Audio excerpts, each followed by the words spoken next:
So I thought it might be fun tonight to let Dublin sit up here and read with us. But you can't tell Mr. Weekley he's not supposed to be on the furniture. Okay. And he's not laying down, so this may not work at all. Okay, lay down. All right, there's a good boy. All right, so we are going to recap what happened with Seekers last night. And I believe what we read last night was Toklo. And we discovered that Toklo's brother Toby has finally passed away. And if you'll remember, the mom was really mad at Toklo because she felt like Toby should, and here we go. Okay, I guess Dublin's finished reading. Okay, so she felt like it was Toklo's fault. Toklo can't get her to move over the mountain, and he's really sad. So tonight, we are reading about Lusa. I remember Lusa's the black bear, and she's in the bear bowl, but we know it's a zoo. Snow had fallen overnight, leaving the ground soggy and cold as it squelched between Lusa's claws. Squelched means like to push down. Hi, Ruben. I think there's somebody else on here, but I don't know who it is. I'm wondering if it's Haley because she doesn't quite know how to chat yet. Dirt clung to her fur whenever she rolled around playing with Yogi, and as they raced to get their food, they left long streaks of churned up mud behind them. Hey, Kobe. You guys missed where Dublin was sitting up here with me, but that didn't work out too well. He's kind of big. Plus, I would have been in trouble if Mr. Weekley had walked in. So, Lusa shook herself, trying to get some of the mud out of her fur. She trotted over to her mother, who was lying limply under the tallest tree. Aisha had been eating less and less for days, and she was starting to look thin. Lusa buried her nose in her mother's fur, which was no longer glossy and sleek, but patchy. Okay, I want you to think about what we know has happened so far with Kalik's mother. Kalik's mother and how she passed away. And then last night we read how Toklo's brother had passed away. And I wonder if you think anything strange about now they're talking about Lusa's mother not eating and her fur not looking as glossy. And Ruben, I cannot get Mr. Weekley in here. He's in his pajamas and he's probably not getting back out of bed. Remember, I told you he's kind of old. Hang on a second. Dublin's chewing up something. Hang on. Okay. I think he wants back up here, but he lost his chance. All right. So it says that Aisha had been eating less and her mother's fur was no longer glossy and sleek. Mother, Lusa whispered, are you all right? I remember a pool of water, Aisha said, blinking. Where is it? It was right there. And there were other bears. A cub named Ben, I think. What do you mean? Lusa asked, scared. There's no pool here. What cub? Mother, what's wrong? She's thinking of the first zoo she lived in, Stella said, coming up beside Lusa. But why? Lusa asked. Doesn't she like it here anymore? Aisha pressed her paws to her muzzle, staring up at Lusa. Who are you? She asked. You look like me. Where are the others? I'm your cub. Don't you remember? Lusa pleaded. She's just confused, Stella said. Maybe she's tired. We should let her sleep. Don't you want to come into the den? Lusa asked her mother. Night was falling and Lusa knew it would be much warmer inside the stone walls. She patted her mother's paws with her own. It's time to sleep. Let's go inside. Hi, Christian. Ruben, you think maybe the mom is depressed. That is a good point. Oh, Christian can't hear us because his sister's playing the piano. I'm sorry, Christian. But I am impressed that your sister can play the piano. Um, it looks like she wants to sleep out here tonight, Stella said, heading back to the den. Let's give her some peace. What's wrong with her? Lusa asked. I'm sure she'll be fine, Stella said. If she were sick, the flat faces would take her away and make her better. Really? Lusa perked up. They can do that? Unless they take her away and don't bring her back, Stella mused. Then I'm not sure what happens. What do you guys think happened if they take the bears and they don't bring them back? Lusa shuffled her paws on the floor. Has that happened to other bears? Once in the time I've been here, Stella said, but that bear was very sick and we all thought his spirit was ready to go into the trees. Stop this nonsense, said a deep voice behind her. Lusa dropped to all fours and turned to face her father. King was looking at Stella sternly. There's nothing to make such a big fuss about, King growled. But what about Mother? Lusa asked. Will the flat faces make her better? King shrugged, his fur rippling across his shoulders. Who knows what the flat faces will do? I don't even know why they keep us here, let alone why they fix us when we're sick. It's no use trying to figure it out. Let's wait and see. He scratched his ear and lumbered away. They're always talking about him lumbering away. Stella nudged Lusa gently with her nose. Don't worry, Lusa. Your mother is a strong bear. Maybe she just feels like sleeping in the open tonight, the way your father does. Lusa glanced over at King. Even he wasn't sleeping on the cold, muddy ground. He'd found a flattish boulder and was settling down on top of it, his paws hanging down on either side. I hope she gets better soon, Lusa said. I don't know, Ruben, what makes you happy? Spirits of the bears, Stella murmured, gazing into the sky. Make Aisha feel her normal self by morning. She nudged Lusa again. Come on, let's go to sleep.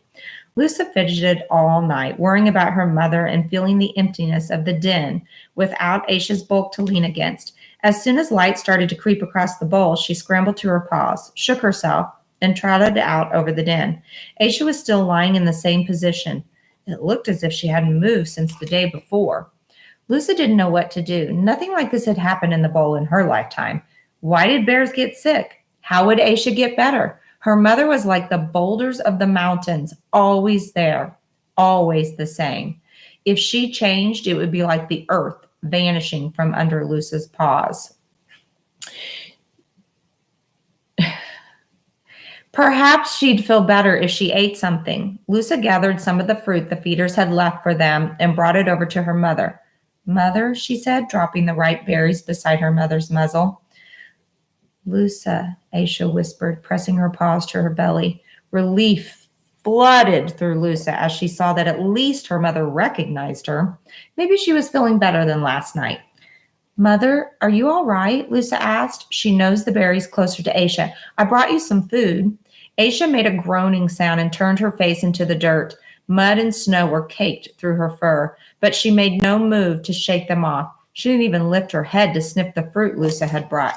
Lusa heard a rumbling sound from her mother's belly. This wasn't better. This might even be worse. Wonder why she thought it might be worse. Madison's here. Abby's here. Awesome. Some of the feeders were leaning over the wall. Lusa scrambled over to them and stood on her hind legs, trying to get their attention. Couldn't they see that her mother was sick? Update, Madison and Abby, since you just got here. We're talking about Lusa back in the bear bowl. And she's noticing that her mom is not eating, hasn't been eating, and her fur is looking not as glossy. And now her mom slept outside all night, which King, her dad, was the only one that used to. And she didn't recognize Lusa. She said, "Who are you?" So that's kind of where we're at. And I asked everybody what they thought might be happening.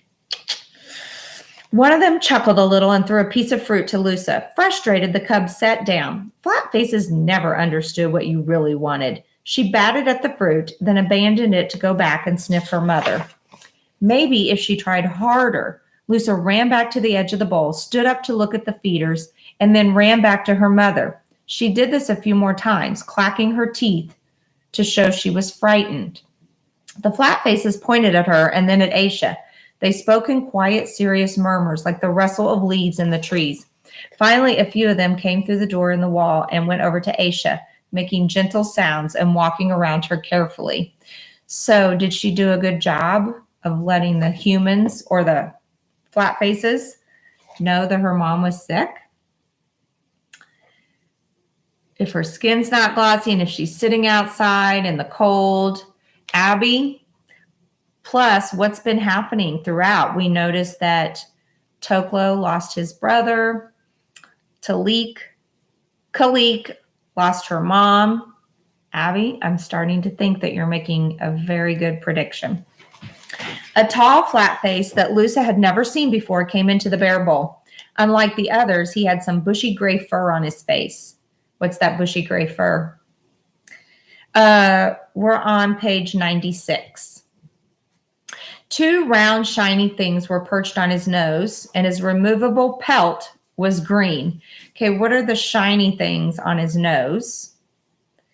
And what do you think the removable pelt is? Now, a pelt on an animal is their fur. Christian says mustache. I was kind of thinking beard, but yeah.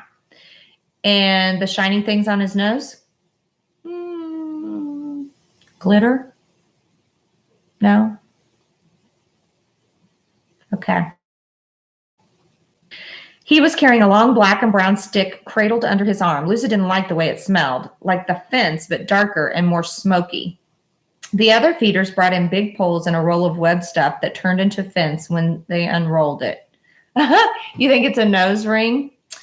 I think it might be glasses.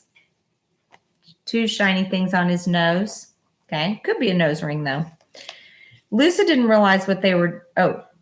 They set up the poles around Aisha and put the new smaller fence around her.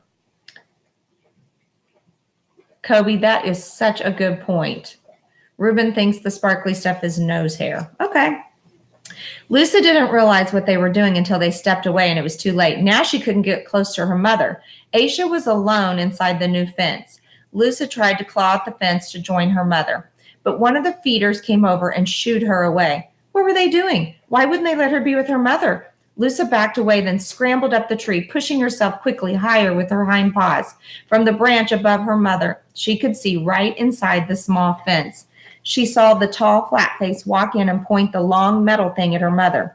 There was a sharp popping sound, and something shot out of the black stick into her mother. Aisha grunted once, and then slowly her eyes closed. So, what do you think just happened that caused a sharp popping sound, shot out of the black stick, and caused Aisha, her mother, to slowly close her eyes?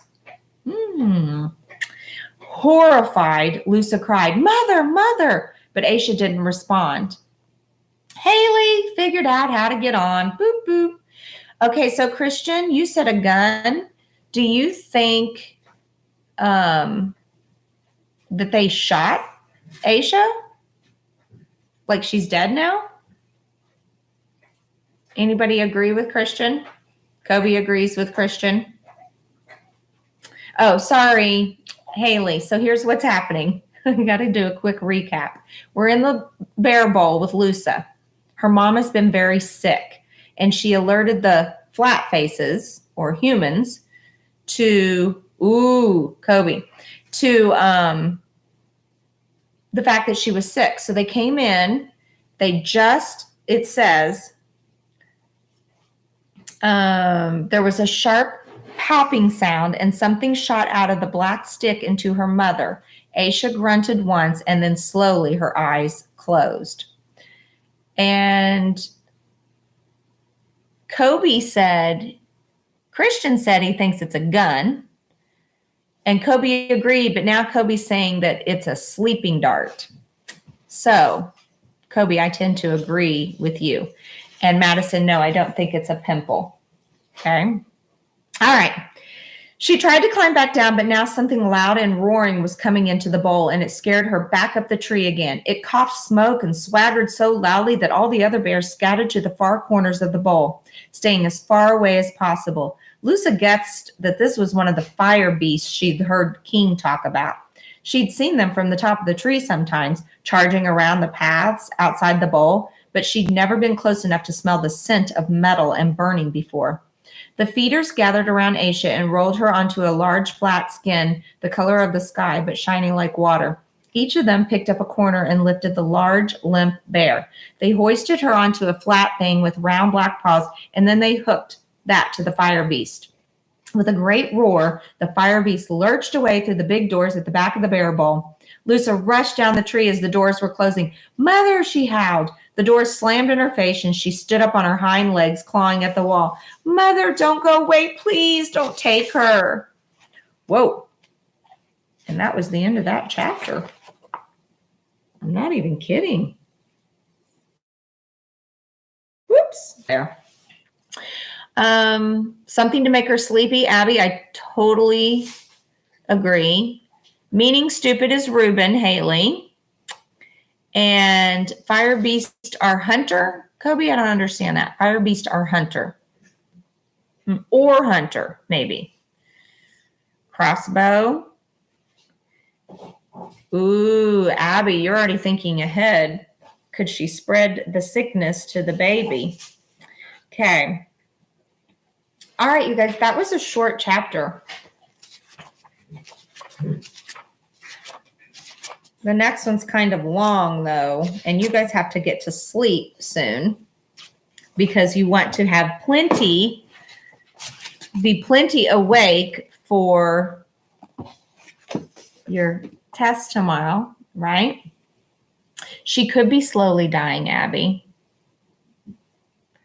Fire beasts are hunters. Oh, Kobe. We already decided that fire beasts are actually cars. Where were you, buddy? So they brought in a car, or probably rather a truck, and loaded her away. Okay, here's what I'm thinking. The next chapter is very long. However, this actually says bedtime stories. Okay? And because I want you to go to bed soon so that you can have plenty of sleep tonight and be ready for your test tomorrow, how about,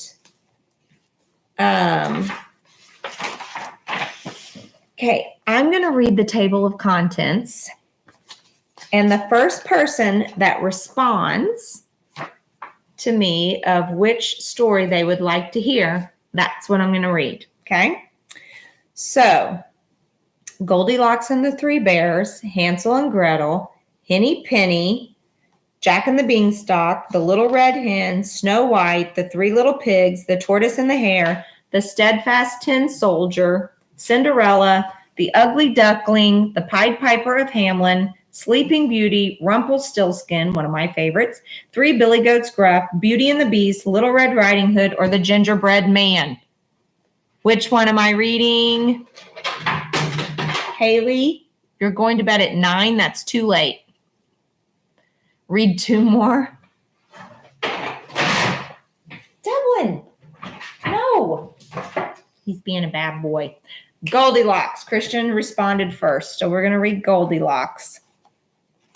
Here we go. Page 5 is what the table of contents tells me.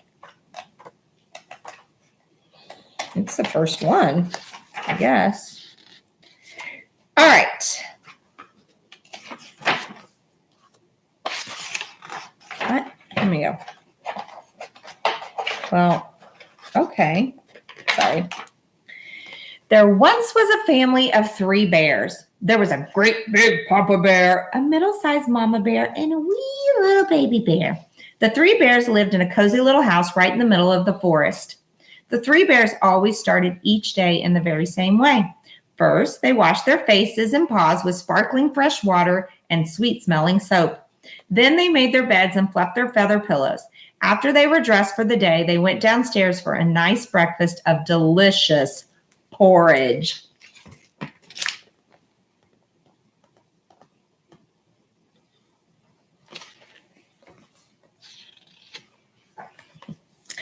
One bright morning, Mama Bear cooked the porridge and called her family for breakfast, just as she did every day, rain or shine. She spooned the porridge into their 3 bowls, and they all sat down to eat. "Ooh, it's too hot," exclaimed Baby Bear, tasting the porridge in his wee little bowl. "We must let the porridge cool for a little while," agreed Papa Bear and Mama Bear, after they tasted the porridge in their bowls. The 3 bears decided to go for a walk where their hot breakfast cooled. Mama Bear took her basket in case they happened to find ripe blackberries to put on top of their porridge. Now,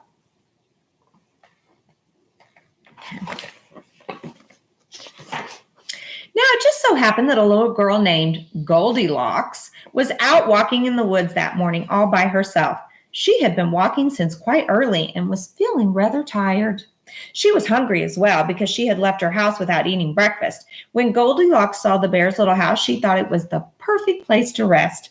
Goldilocks marched up to the front door and knocked, but there was no answer.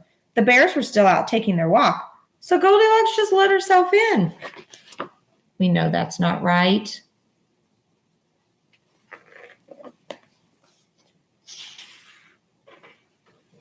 Well, Madison, you're a little late, girlfriend, because it's past 7. Goldilocks saw the 3 bowls of porridge. Her mouth started to water and her stomach started to rumble at once. She decided that she simply must taste the porridge. First, she dipped the spoon into the great big bowl that belonged to Papa Bear. "Ooh, this porridge is too hot," she cried. Next, she tried the middle-sized bowl that belonged to Mama Bear. "This porridge is too cold," she said. Last, she had a taste from the wee little bowl that belonged to Baby Bear. This porridge is just right," she said, and she gobbled it all up.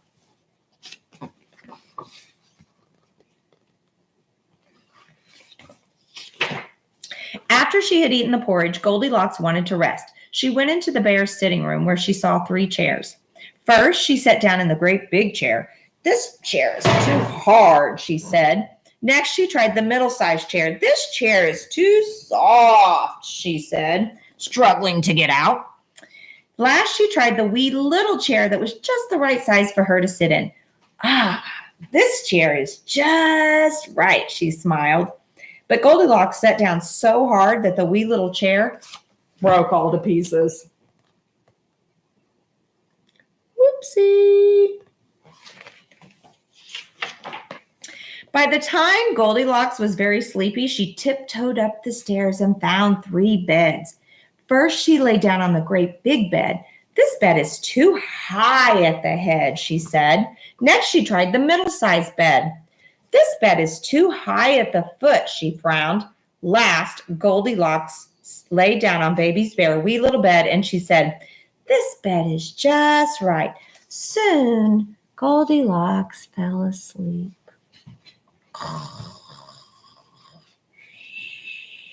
Oh, sorry. I got to tell the rest of the story.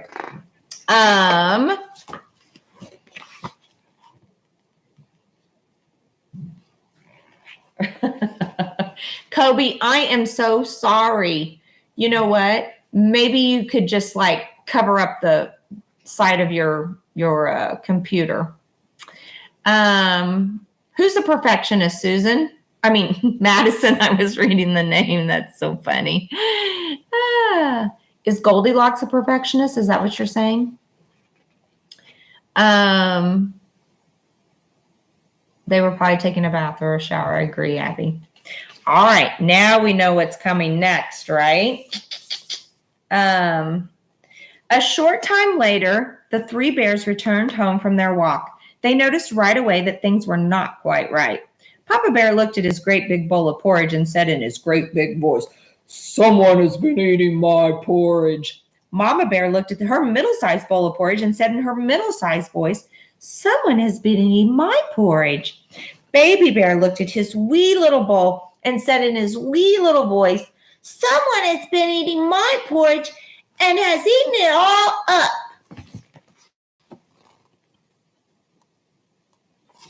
I think he's very sad. Personification. I love that. Good call. The 3 bears then went into their sitting room when he saw his great big chair. Papa Bear said in his great big voice, "Someone has been sitting in my chair." Mama Bear looked at her middle-sized chair and said in her middle-sized voice, "Someone has been sitting in my chair." Baby Bear looked at his wee little chair and cried in his wee little voice, "Someone has been sitting in my chair and has broken it all to pieces." Poor Baby Bear.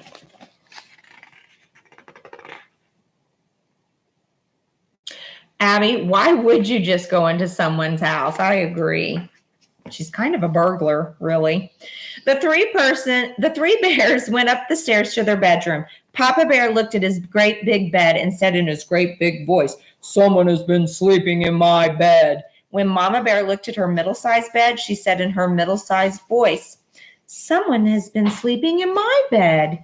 Baby Bear looked at his wee little bed and cried in his wee little voice, "Someone has been sleeping in my bed, and there she is."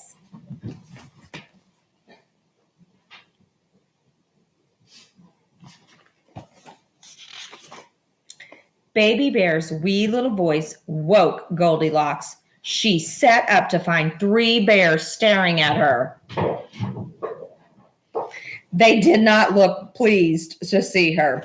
Quick as a wink, she rolled out of bed and ran straight to the window. She jumped right out and ran off as fast as her little legs would carry her. The 3 bears never saw Goldilocks again. I'm surprised she didn't break something jumping out of that window. You're going to get drove by your parents and the bears. And Haley is Mama Bear. All right. Okay. I'm going to go to bed. I need you to go to bed so we all can be bright-eyed and bushy-tailed tomorrow. Okay. That's just figurative language. Nobody has any bushy tails, at least that I know of. Okay. You've been keeping it hidden well, if you do. Okay, and this is me. I'm going to have to miss you until tomorrow. Nighty-night.